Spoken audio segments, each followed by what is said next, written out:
In the last lesson, we learned about independent clauses and dependent clauses, and how to combine two independent clauses. If you recall, independent clauses could stand alone by themselves as sentences. They had a subject noun, a predicate, that is the verb, and its modifying phrases, and they completed an entire thought. Dependent clauses, on the other hand, lacked either the noun or the verb, or they had both and just did not complete an entire thought. So when we combined independent clauses, we had three basic approaches to do that. The first was simply keep them separate. Separate them by a period. The second methodology was use a semicolon. The two independent clauses could be separated by a semicolon or a combination of semicolon and conjunctive adverb. So recall, if we had however, moreover, consequently, indeed, nevertheless, therefore, these words, called conjunctive adverbs, cannot follow a comma. They must be preceded by either a period, i.e. start a new sentence, or they must be preceded by a semicolon. So either a standalone semicolon or a semicolon with a however, moreover, a conjunctive adverb would be a second way or method to combine two independent clauses. And the third and final method we learned was the use of a comma and a coordinating conjunction. Oftentimes students try to combine two independent clauses with a comma. This is a common fallacy known as a comma splice. You cannot just use a comma. Likewise, you cannot just use the word and or one of the coordinating conjunctions by themselves without the comma. You're required to use a comma and a coordinating conjunction to combine two independent clauses. And our coordinating conjunctions were the words for, and, nor, but, or, yet, and so. In this lesson, we're going to point out that we did not quite tell you the complete story. There actually is a fourth method to combine independent clauses. We left that out because actually it kind of requires turning an independent clause into a dependent clause. In other words, you can combine two independent clauses by using a subordinating conjunction. So as an alternative to our fanboys, our coordinating conjunction, you can use a subordinating conjunction, which, as you might guess by the name, makes that clause subordinate or a dependent clause. An example might be, I am tall. That is an independent clause. It has a noun, a verb, it expresses a complete thought. But if I change that to because I am tall, it's no longer independent. It cannot stand alone as its own sentence. Because is the subordinating conjunction. So, I skipped a grade because I was tall would be a way to combine I skipped a grade and I was tall, two independent clauses, to make a new sentence entirely. So subordinating conjunctions are the fourth way to combine independent clauses. A list of subordinating conjunctions includes after, as if, because, if, in order that, though, unless, until, when, whenever, whereas, since, so that, and so on. Actually, the so on there was only intended to indicate that there are many more subordinate conjunctions than there are coordinating conjunctions, and the list does go on. Let's take a look at a few examples of subordinating conjunctions at work. I refuse to concede because you are not playing fair. Because combines the two independent clauses. It's the subordinating conjunction. And note, when the subordinating clause follows the independent clause, that is, the clause we made dependent from an independent clause by using or beginning the clause with our subordinating conjunction, that does not require any comma or additional punctuation. Number 3, Dan will join me unless he has a last-minute appointment. Unless is the subordinating conjunction, and the subordinating clause that it creates follows the independent clause. Thus, no need for commas or any additional punctuation.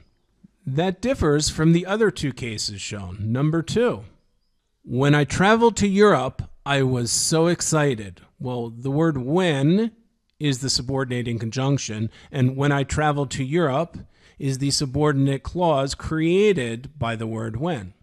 Note that precedes the independent clause, I was so excited. In this case, a comma is required to separate the dependent from the independent clause. Normally, when a dependent clause begins the sentence or comes before the independent clause, a comma is required to separate it. And as we just saw, when the dependent clause comes at the end, a comma is not required to separate the dependent clause. Another example of that is number 4. Before you leave, make certain to lock the door. Before you leave is the subordinate or dependent clause, and that comes at the beginning, and it's required to be separated by a comma from the rest of the clause, make certain to lock the door, which is an independent clause in its own right following the subordinate clause. So it's worth noting the general rule or punctuations around independent and dependent clause combinations. The dependent clause comes first, separated by a comma. The dependent clause comes last, not separated by a comma. Let's try a short quiz to practice what we've learned up until now. Add the proper punctuation, if needed, to each of the two sentences below. First sentence, use commas to set off non-restrictive clauses, and do not use commas to set off restrictive clauses. The first question you should probably be asking yourself is, are we combining independent clauses in this case with the and in between? Now, at first, students might look at it and say, well, I don't really see a subject noun. Well, actually, there is. It's you, the reader. Both clauses are imperatives. They're commanding you. So use commas to set off non-restrictive clauses, stands by itself. Do not use commas to set off restrictive clauses, also stands by itself as a sentence. Therefore, we need to use a comma and a coordinating conjunction, or any of the other methods we learned. We're already using the coordinating conjunction and in the sentence. It probably just needs a comma before the and. How about the next sentence? The choice of relative pronouns is determined by the way the pronoun is used and the noun or pronoun to which it refers. So in this case, again, let's test, are we combining independent clauses with the and? The first part stands by itself as a sentence. It is an independent clause. The second part, the noun or pronoun to which it refers, well, that does not stand by itself as an independent sentence. So it is a dependent clause. Therefore, we do not need the comma coordinating conjunction. The and is sufficient to combine the dependent clause on the tail end of the independent clause. Therefore, no adjustment is needed for this sentence. And this, by the way, is the typical form of a sentence where students think they can use and without needing to do a comma coordinating conjunction or anything like that. It's independent and then dependent clauses. But be careful, because the rules state if it's independent combined with independent and is not sufficient. In those cases, you need that comma and coordinating conjunction. However, it is a little more complicated than that general set of rules because other punctuation rules do apply for subordinate or dependent clauses. One of those additional rules is assessing whether you're dealing with a restrictive or a non-restrictive subordinate clause. A restrictive clause is essential to the sentence. It can't be removed from the sentence without changing the fundamental meaning of what the author is saying. For example, the sword that won the battle was kept at the museum. In this case, it's restrictive. You cannot remove that won the battle. It's an integral part of the definition of the sword. It's not an additional feature. It's not ancillary. The sentence cannot do without it. It's not just any sword.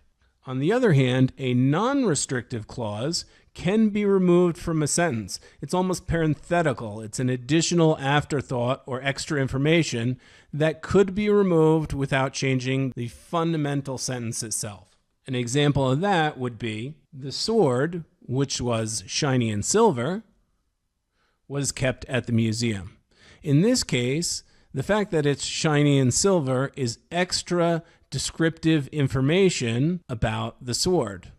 The difference here is the which was shiny and silver can be entirely removed from the sentence, and the sentence still basically makes sense as is. The sword was kept at the museum. It's not critical to know that it was shiny and silver. That's just extra information. It's an added afterthought. So to summarize this lesson, there actually is a fourth way to combine independent clauses.